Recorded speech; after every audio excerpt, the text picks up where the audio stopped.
She did everything right.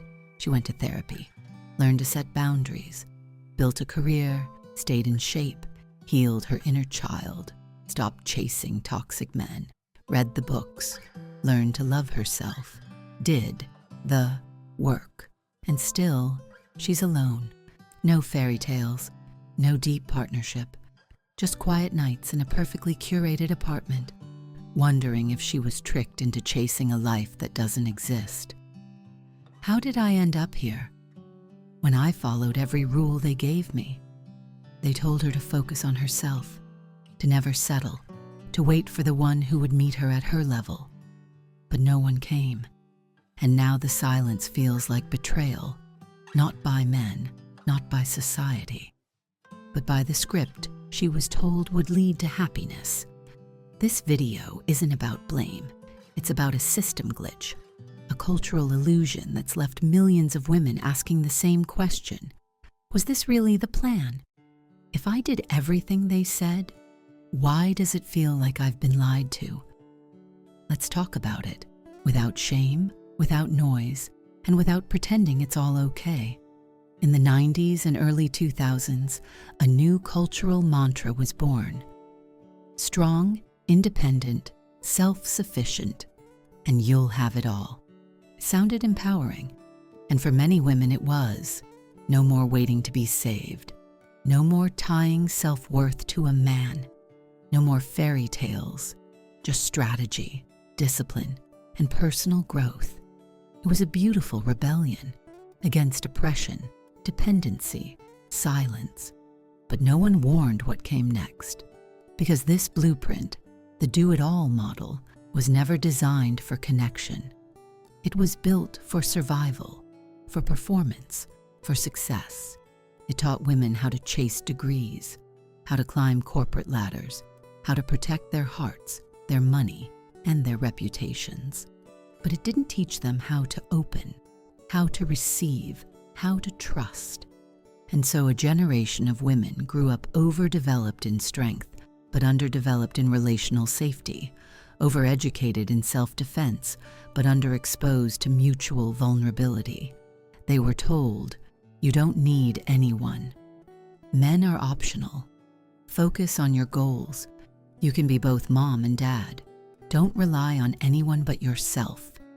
So they trained, they leveled up, they built everything themselves, and then they looked around and realized no one was coming. No partner, no balance, no deep masculine presence to lean into, because they had become everything except open. And without openness, intimacy dies before it even begins.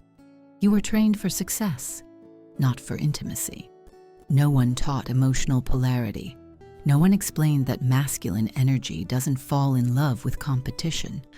No one warned that becoming enough for yourself might also make you unreachable to others. This isn't about guilt. This is about grief. Grief for a version of femininity that was never cultivated. Grief for a love that success alone could never buy. Because the blueprint was incomplete. And until it's rewritten, loneliness will keep masquerading as empowerment. The harsh data, modern gender imbalance. The modern dating market isn't broken. It's just operating on a brutal asymmetry no one wants to name. Women have risen. Men haven't. Let's look at the facts. In the US, 60% of college students are women. Women under 30 now out-earn men in most major cities. Women dominate therapy, coaching, wellness, and the online education space. They read more, heal more, communicate more. They initiate more divorces. They survive breakups better. They lead the emotional, educational, and spiritual evolution of our time. Meanwhile, 1 in 3 men aged 18 to 30 has had no sexual contact in the past year. Testosterone levels in men have dropped over 30% since the 1980s. Male suicide rates are nearly 4 times higher than female ones. Millions of young men are disappearing into porn, gaming, drugs, nihilism. This isn't about blame. This is a civilizational dislocation. The average woman is rising faster than the average man can follow, and that creates a paradox. A woman like Sophia, 34, successful, self-aware, emotionally literate. She owns her business, has real friendships, does the inner work. She doesn't need a savior, just someone she can respect, someone who feels bigger, not smaller, deeper, not louder. But most men she meets can't meet her. They talk at her, not to her. They react instead of reflect. They feel insecure in her presence or try to compete with her strength. So she stays single, not because she's too picky, but because she's outgrown the marketplace.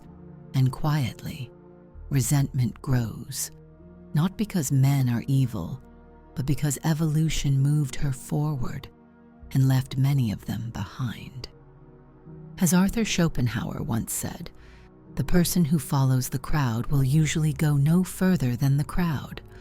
The person who walks alone is likely to find themselves in places no one has ever been. But what if she never wanted to walk alone? Next step, the emotional crash, resentment, confusion, silence. She doesn't say it out loud, not to her friends, not even to herself, because technically there's nothing wrong. She's doing great. She's respected, independent, emotionally aware. She has a home that's clean, a routine that's optimized. She journals, meditates, has boundaries. She even smiles when people say, "You're so strong." But late at night, when the notifications go silent and the wine glass is half full, a question creeps in like smoke under the door. Why am I still alone? And what hurts even more is that she doesn't know who to blame. She can't blame men because she doesn't want to sound bitter. She can't blame herself because she did everything right. She can't blame society because society applauds her. So she blames nothing, and slowly she starts blaming life. That's when resentment sets in. Quiet, slow, invisible from the outside. Resentment that she can't find a man she respects and desires. Resentment that she has to be strong when all she wants is to let go.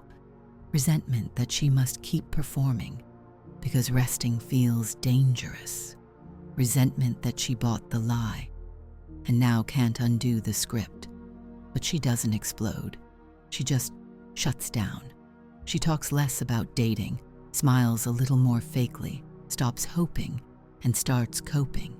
Through work, through wellness, through micro doses of dopamine that don't quite fill the void, because no one warned her that success could feel this lonely, that healing without intimacy still leaves you empty, that strength without connection starts to rot from the inside out. She wants to cry, but doesn't. Wants to reach out, but doesn't.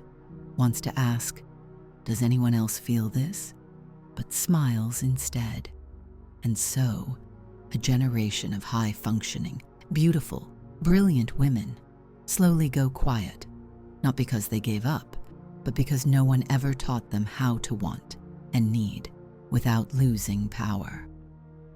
The mirror, it was never about doing things right. There comes a moment, quiet, unspectacular, when a woman looks at her life and realizes, I did everything I was told, and still, I don't have what I truly wanted. It's not rage, it's not panic, it's a deep, still grief for the version of life that never arrived. Because most women weren't raised for intimacy, they were raised for achievement. They were taught how to perform, how to present, how to survive and self-soothe, how to look like they're doing amazing, even when they're quietly falling apart. Take Maria, 36th, top-tier law school, managing partner, trauma-informed, emotionally literate. She owns property, speaks 2 languages, deadlifts her body weight, journals every morning. She's what you'd call high caliber. But when it comes to love, she's lost. Not because she's broken, but because no one gave her the map. No one taught her how to receive without guilt, how to express need without weakness, how to be powerful and available at the same time. As Simone de Beauvoir wrote, one is not born but rather becomes a woman. And modern womanhood has been shaped more by performance than presence. You were rewarded for doing, for fixing, for becoming self-sufficient. And somewhere along the way, you internalized a dangerous belief. If I become enough, love will find me automatically. But love doesn't reward perfection. It doesn't care how many books you've read. It doesn't swipe right on resumes or degrees or emotional maturity.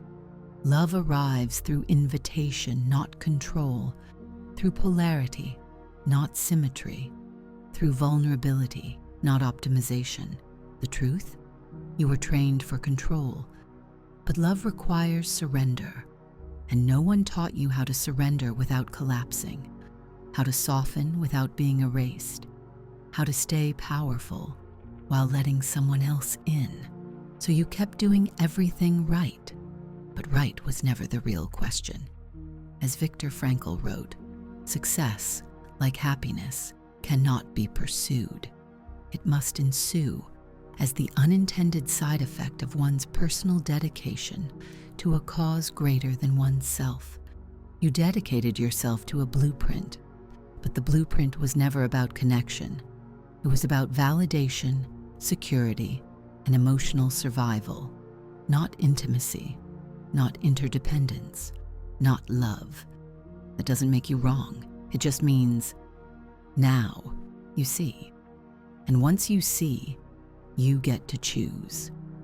Will I keep trying to win at a game I never wanted to play? Or will I learn a new game?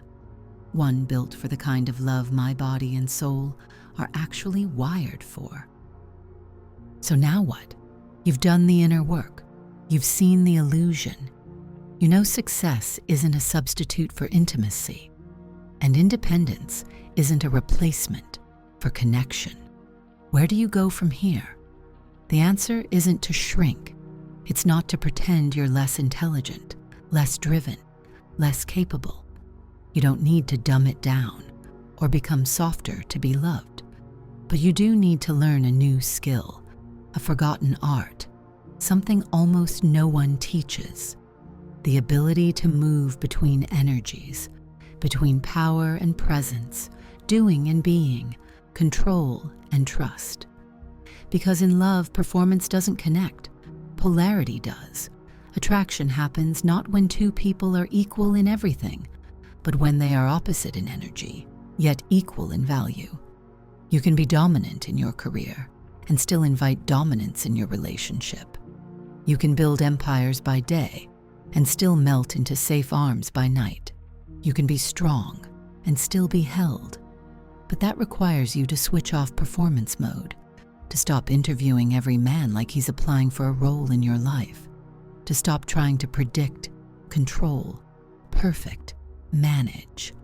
Love isn't an achievement, it's a dance.